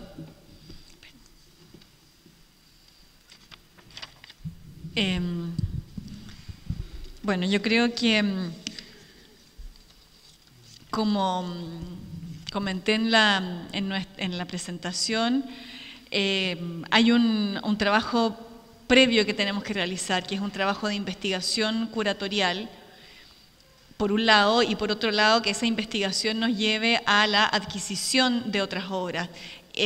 Parto reafirmando esta idea de que en nuestra colección, en este minuto, particularmente en lo que dice en relación con la producción artística de mujeres en el siglo XIX, tenemos muy pocas obras.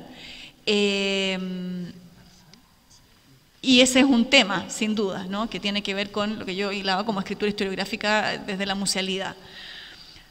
Ahora, los desafíos no es que los afronten los artistas, el desafío lo afrontamos nosotras y nosotros como curadores y curadoras que intentamos, ¿verdad?, instalar problemáticas a través de las curatorías. Y evidentemente uno de los mecanismos es la forma de montaje.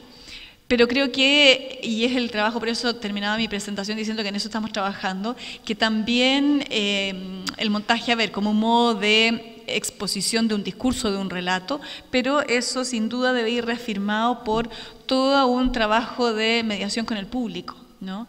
El montaje por sí solo o yo por lo menos no he encontrado hasta ahora formas de que el montaje por sí solo vehicule ciertas ideas o ciertos discursos.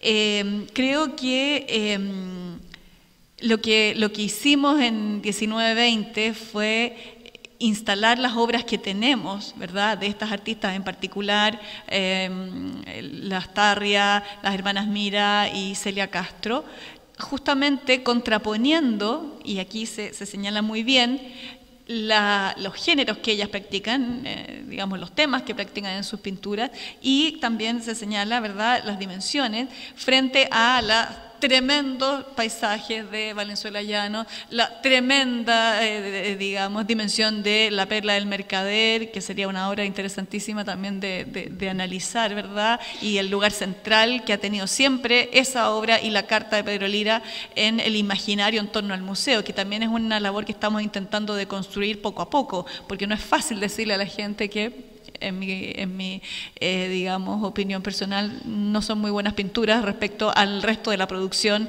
de Valenzuela Puelma o de Pedro Lira, ¿no?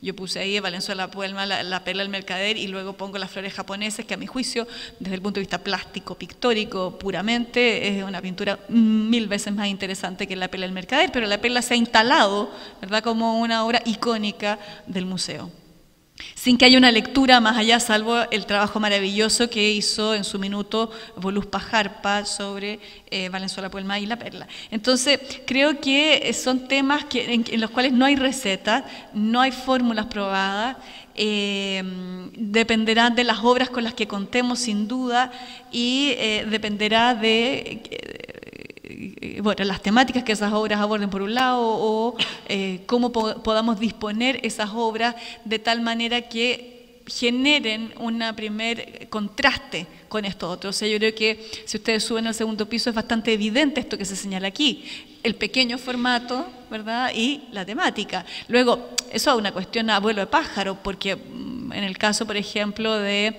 la obra de la Magdalena Mira, que es el retrato de su padre, podríamos empezar a hablar de cómo ella retrata a su padre en oposición al canon de la retratística de la segunda mitad del siglo XIX, que es impuesto por Montvoisin, y ahí podríamos empezar a hacer un análisis, ¿verdad? Entonces, a nivel de montaje, como decía, creo que hacer evidente estos contrastes es una forma, pero luego el segundo paso que estamos dando y esperamos poder tener pronto instalado en la sala son cédulas en que haya una mayor explicación sobre cada obra. Por ejemplo, nos estamos deteniendo en esta idea de estas artistas que han tenido todos estos premios en los salones, pero que luego en 1922 son tratadas como aficionadas, ¿no? Aficionadas de gran talento, pero aficionadas finalmente. Entonces, insisto, creo que hay ahí no solo un tema de la disposición de las obras en el espacio, sino que también la información que podamos ir dando, ¿verdad?, al público especializado y no especializado. Como decía Emma, en nuestro público especializado también sucede, la investigación historiográfica no avanza en Chile justamente por ese tic enfermizo de simplemente repetir y no investigar en los archivos, ¿no? Pareciera ser que los historiadores y las historiadoras del arte, pero particularmente los historiadores del arte, son unos señores muy asépticos, que no respiran polvo, que no se ensucian mucho las manos, que no revisan documentos. Eso es una cuestión que está empezando a suceder recién en los últimos años, ¿verdad? Incluso en la formación en la escuela, como decía Estela, no solo no se habla de las artistas mujeres, sino que tampoco se había hecho hasta hace algunos años un énfasis en la necesidad de un trabajo archivístico para poder levantar información que efectivamente nos ayuda a construir relatos, ¿no? Eso, espero haber contestado la pregunta. Bueno, la próxima pregunta está abierta, pero se refiere a las artistas Karen Pazán y Aida González. Zaida González, perdón. La imagen subversiva. Cabe señalar la importancia del hacer en las obras de las artistas que se ligan y son elocuentes, además de su imaginario. ¿Cómo influye el contexto y la condición de mujer, además de artista, en torno a sus quehaceres? ¿Y cómo o se debe incluir en relación a la misma obra, refiriéndonos a su carácter, tanto corporal como el collage o escalas del mismo trabajo? ¿Cómo influye? Perdón, soy pésimo moderador. A ver, ¿cómo influye el contexto y la condición de ser mujer, además de artista, en torno a sus quehaceres? Yo creo que está dado también por la idea que traté de explicar un poco, esa política de localización y la experiencia, donde en la práctica está traspasada por la experiencia que cada uno tiene como sujeto, en un contexto particular. O sea, yo como mujer como mujer chilena, no puedo... bueno, también lo desarrollo el feminismo, no voy a ir a una práctica vaciada de aquello, yo estoy inmersa de esos discursos, que me atraviesan y que yo también los voy atravesando. Entonces pienso que la condición de mujer influye en su trabajo de manera por lo menos decisiva, si lo podemos ver en lo de Zaida González, en Karen Pazán, cómo ellas se cuestionan estos imaginarios, pero que también todo el tiempo nos están invadiendo. Por ejemplo, o sea, no es tanta la diferencia realmente que hay entre una lavadora con piernas de mujer o la propaganda publicidad de una lavadora, o sea, están aludiendo como a eso. No sé si respondo a la pregunta realmente con eso, por eso la idea de la política de localización corporal de ella, que el cuerpo está atravesado por el sexo, el género, etcétera. No sé si ¿sí? ¿Y había otra más? Creo que... También para Estela, dice, ¿qué elementos e instancias presentes en la sociedad chilena ayudan a promover una cosificación de la imagen femenina y cómo estos pueden ser superados? Oye, es como una labor. Todos los elementos de la sociedad. No sé, yo creo que esa es una labor que se está haciendo en instancias como esta, o sea, develar ciertas situaciones de dominación y de opresión que están cotidianas y que la verdad están naturalizadas. O sea, eso también es un trabajo que hacen las artistas y los artistas en algunos casos también. ¿Cómo estas pueden ser superadas? Por ejemplo, yo estaba leyendo un libro de una antropóloga feminista que es española y decía, bueno, hoy en día el cuerpo de las mujeres, si bien siempre el cuerpo fue un espacio de batalla, en torno principalmente en el primer feminismo, en torno a la reproducción y el derecho al placer.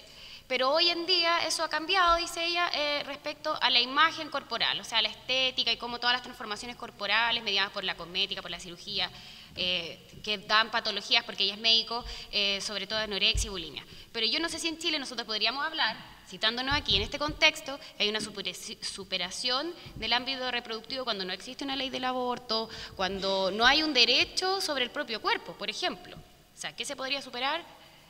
Yo creo que están en esos espacios. También el derecho al placer respecto a lo que ha pasado ahora por la opción sexual. O sea, uno tiene que estar en Chile poniendo como si uno tuviese tarjetas, como uno es. O sea, como eso no está en cierta manera ya aceptado, sino que uno tiene que recibir violencia por una opción personal, privada. Yo creo que esas son situaciones que hay que ir mejorando para que no se siga cosificando en general y no siga el problema que nosotros tenemos. O sea, falta mucho por construir todavía, creo yo. Para Soledad, dice, ¿las artistas del siglo XIX replican los estereotipos de género o hay las que los cuestionan?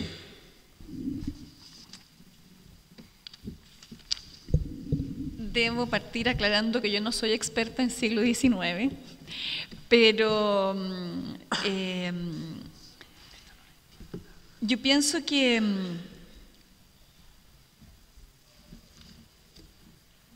hay, bueno, en el caso chileno sí que, bueno, decía en primer lugar, se conoce muy poca obra, ¿no? Como para hacer una afirmación rotunda, pero sí que al menos en cuanto a lo que yo he visto, creo que hay algunas artistas que son bastante conscientes de lo que están haciendo y e intentan subvertir, al menos temáticamente, ciertas cuestiones, ¿no? Particularmente con lo que tiene que ver con los roles. Me adelanto un poco más hacia el siglo XIX con la representación de los cuerpos femeninos. Estoy pensando en Enriqueta Petit, por ejemplo, ¿no? Como en los años 20 Enriqueta Petit introduce un cuerpo femenino que está fuera del canon de la belleza académica, academicista, que es el cuerpo de la mujer indígena, el desnudo de una mujer indígena, por ejemplo, ¿no? Que son sus modelos. Entonces creo que sí que hay algunas artistas que son bastante conscientes y creo que está ligado, bueno, a partir de los años 80 del siglo XIX, en que se produce una suerte como de eclosión. Hoy hablaba este año 1884, que es súper clave, pero esa década de los años 80 fue una década bien particular de producción, no solo, digamos, en pintura, sino que también en el campo de la escritura, de la crítica cultural, para usar un término contemporáneo, en que hubo un autoanalizarse y también un autoafirmarse, creo, ¿no? En el taller ilustrado había críticas mujeres que estaban escribiendo sobre las obras de estas mujeres, entonces pienso que sí que las hay, y es tarea nuestra ahora comenzar a sacarlas a la luz y poder exhibirlas, analizarlas, qué sé yo, reestudiarlas, en fin. El mismo caso que nos traía Emma, me parece que, claro, tú dices, es una interpretación que yo hago, sin duda, y cualquiera podría hacer otra interpretación de Clara Fillol, pero creo que mujeres como Clara Fillol efectivamente se están escapando a la norma, ¿no? Y es esa la figura, el escaparse de una norma, que ya no es solo la norma de Bellini, una norma que pareciera ser que siempre, ¿no?, tira el brazo para contraerte y retraerte, ¿no? Clara Fillol también, las modelos que pinta fuera del taller de Montvoisin son personajes, mujeres, que no responden al canon de la mujer de la alta sociedad, que era la cual estaba, digamos, destinada a la pintura de Montvoisin. No son mujeres hermosas, incluso en algunos casos aparecen casi cuerpos como contrahechos, ¿no? También me adelanto un poquito hacia el siglo XX, en la llamada generación del 13, artistas como Elmina Moissan, o la misma Celia Castro, ¿no? Pintan la vieja. De hecho, les cuento una anécdota, hace unos días vino un señor más o menos mayor, a reclamarle a la conservadora del museo que cómo era posible que nosotros en la cédula de la obra pusiéramos esa palabra vieja, ¿no? Pero el título de la obra es esa, le decíamos. No, pero es que no puede ser, que ¿cómo esto es una falta de respeto? Bueno, yo no sé si era la falta de respeto de la palabra vieja o efectivamente la imagen de mujer que él estaba viendo ahí. Entonces sí que creo que hay, ¿no?, varios hilos que tirar en ese sentido, y varias, o sea, no son mujeres totalmente sumisas, y algunas son nada sumisas, diría yo. Bueno, aquí hay una pregunta abierta para que la mesa la recoja. Dice, crítica interna del feminismo, feminismos blancos versus feminismos negros. ¿Cuál es la diferencia? ¿Qué se plantea específicamente? No sé si partimos por acá.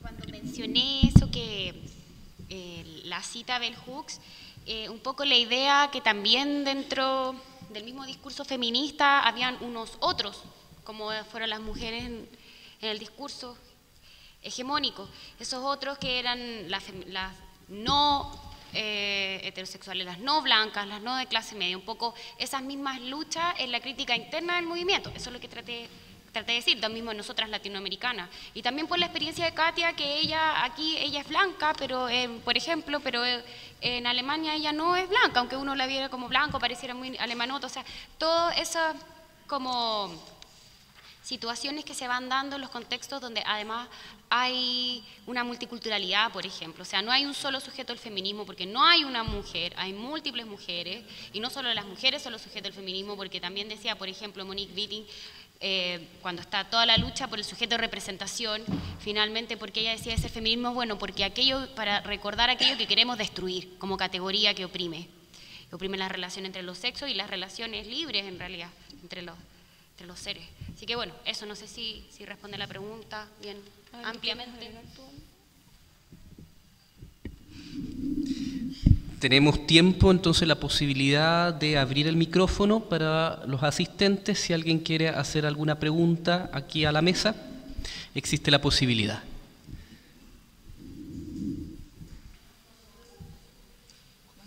Allá hay una pregunta.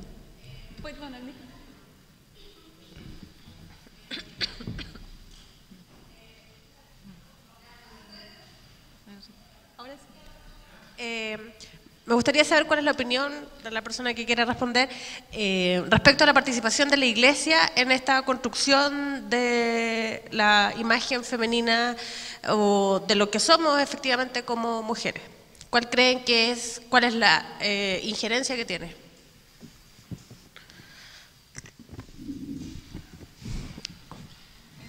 Alejandra, Emma.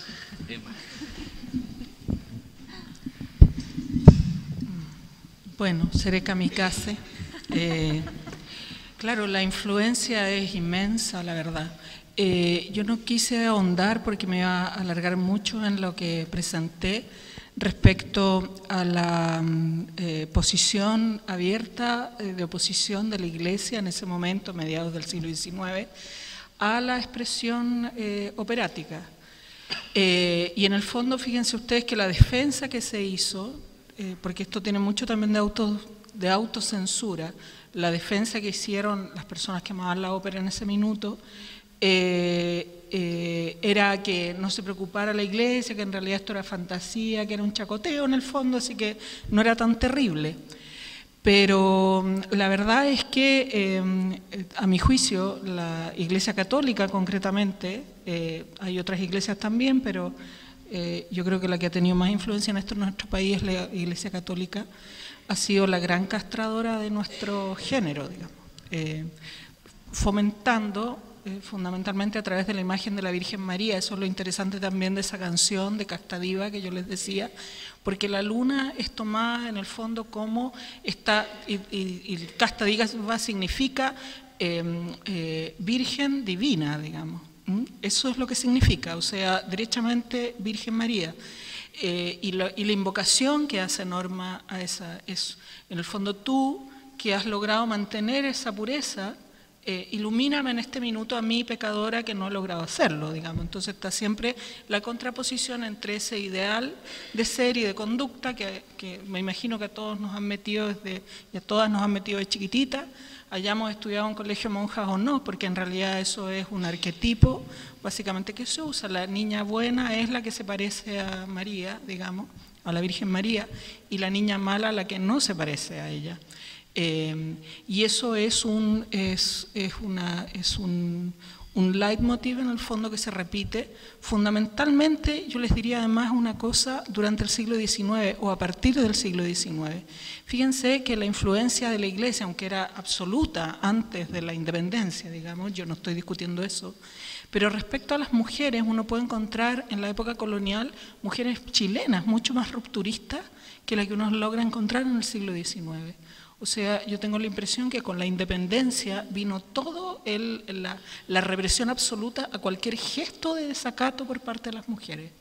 Y lo que tenemos, y en el fondo donde yo recogí la idea de María Angélica Illanes, que la mencioné, fue que en el fondo el único espacio que se les permitió de expresión a las mujeres fue el espacio artístico, a través del teatro o incluso de la pintura, pero eran siempre espacios restringidos a lo interno, se fijan, que realmente no podían salir afuera y mostrarle a todo el mundo lo que hacían, sino que siempre a ciertas élites, a ciertos grupos que se supone que tenían el tino como para no interpretar esto como una revolución absoluta. Y por lo tanto es ahí donde quedan las mujeres como aficionadas, ¿no es cierto?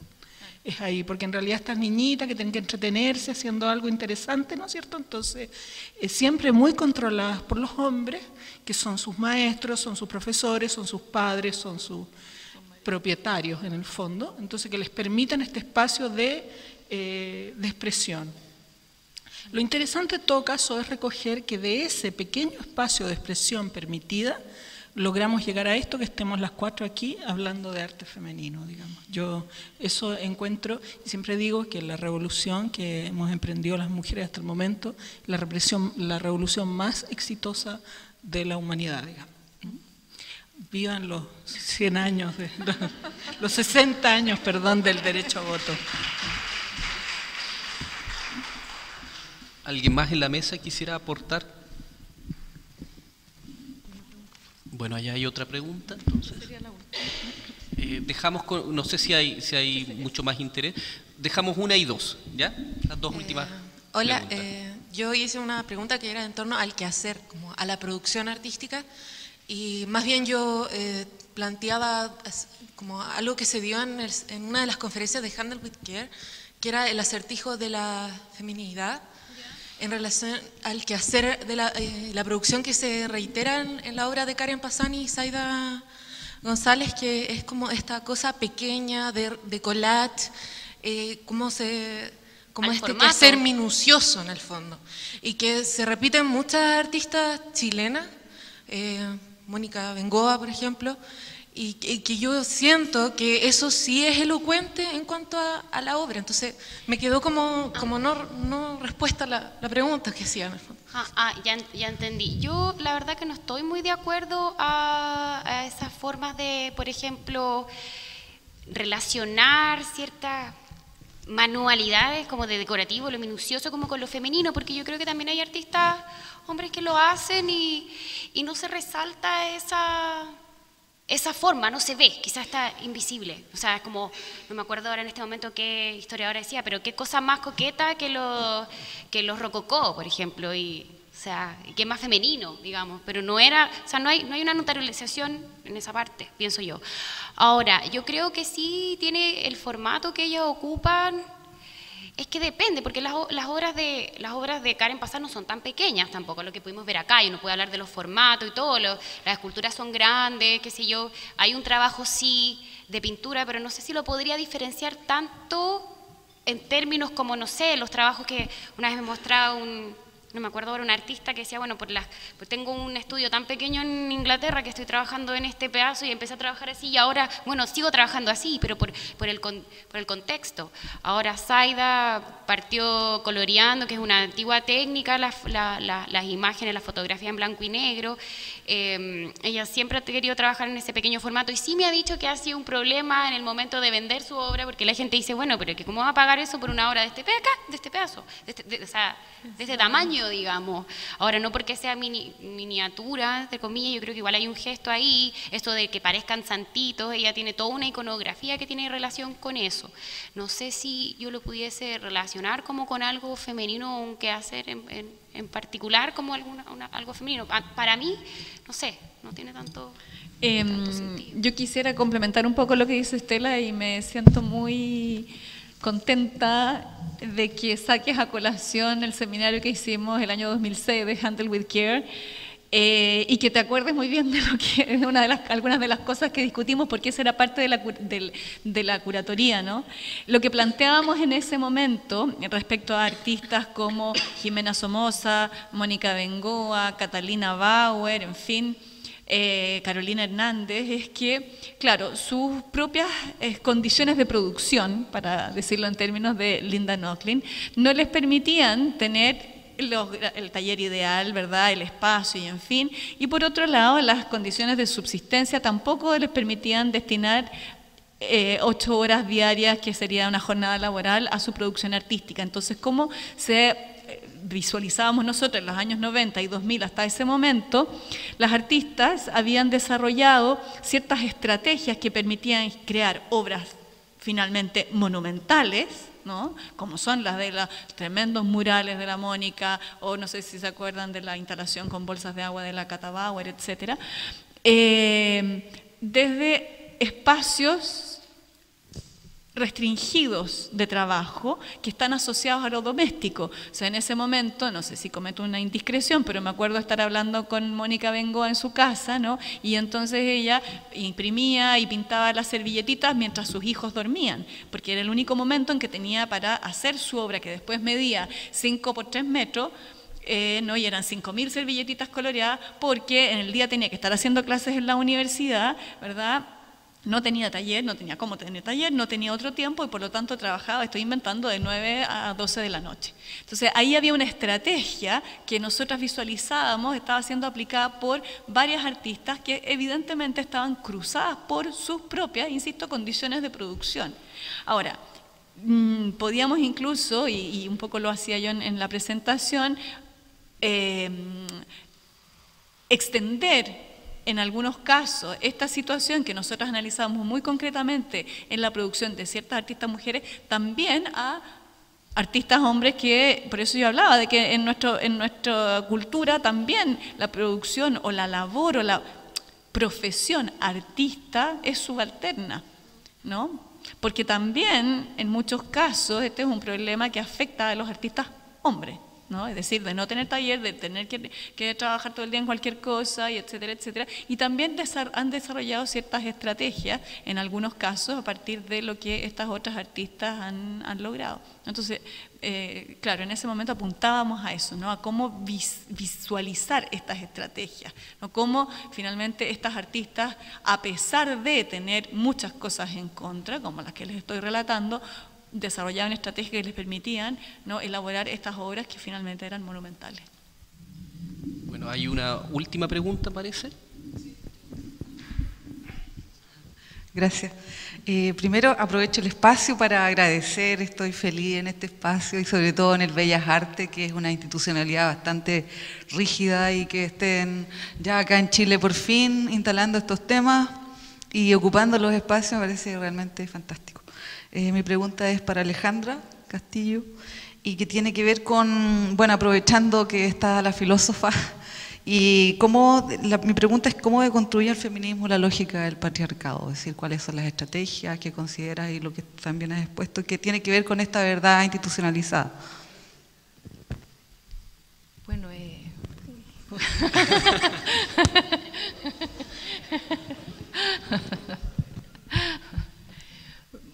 bueno, yo creo que esa respuesta, bueno, es muy amplia, cómo se constituye el patriarcado. Una de las maneras que se constituye el patriarcado es bien inadvertidamente, y es en nuestra práctica cotidiana, por ejemplo, en la propia práctica, por ejemplo, acá en la escena del arte, en la institución del arte, en la universidad, y allí inadvertidamente cuando nosotros estudiamos no nos damos cuenta que la manera en la cual nosotros estamos siendo educadas, estamos reproduciendo el orden patriarcal en la medida que las genealogías que constituyen la producción de conocimiento reproducen un orden que es falocéntrico.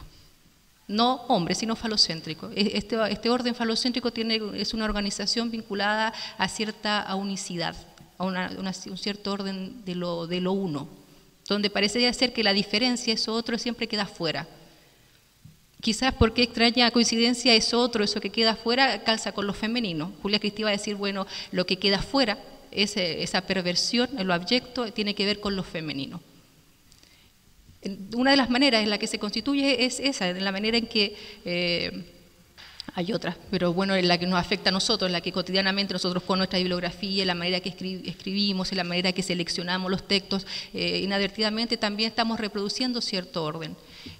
Otra manera de responder la pregunta es de qué manera nosotros podemos alterar ese orden patriarcal.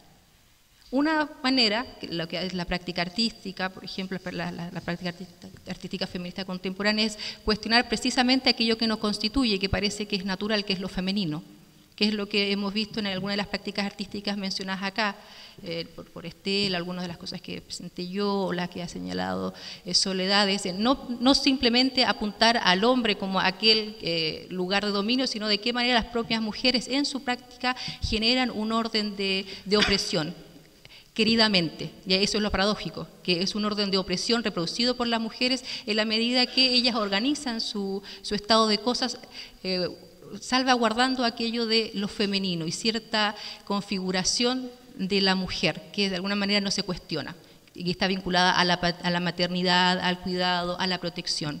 Y ahí es la pregunta, ¿cómo transformamos eso que nos parece tan cercano? ¿Cómo transformamos aquello que parece ser que es parte de nuestra identidad? Una respuesta es de las prácticas artísticas contemporáneas es explicitando ese orden de lo femenino como un orden monstruoso. No hay nada allí que ha sido generado por las propias mujeres, sino que es un orden que las mujeres reproducen queridamente y una especie de estrategia eficiente que parece darles un lugar en el mundo. Pensemos la pregunta que en relación a la religión católica, el marianismo también es una estrategia de transformación en América Latina, también querida por las mujeres. La historia de las mujeres, en Chile, por ejemplo, la historia, y ahí yo quizás tendría diferencias con Emma, esa historia de las mujeres donde no se cuestiona el significante mujer, de alguna manera también se pasa quizás en términos silentes, una cosificación de aquello de la mujer. La pregunta es cómo cambiamos esa descripción de las mujeres. Una respuesta es cuestionar precisamente ese significante, lo que hacen estas artistas visuales, no aceptar placenteramente aquello de las mujeres, sino que cuestionar una y otra vez aquello que quiere decir mujeres. Y alterar aquello del significante mujer también cuestiona la idea de la diferencia sexual. cómo se organiza el espacio de lo en común desde esa matriz de la diferencia sexual. Cómo alterar esa matriz de la diferencia sexual, esa es digamos, la tarea de las distintas disciplinas, el trabajo de cada quien, desde la filosofía, desde la historia del arte, desde las prácticas artísticas, cómo desde el trabajo de cada quien cuestionar esa organización de la diferencia sexual que nos parece tan propia. Muchas gracias, agradecemos la participación.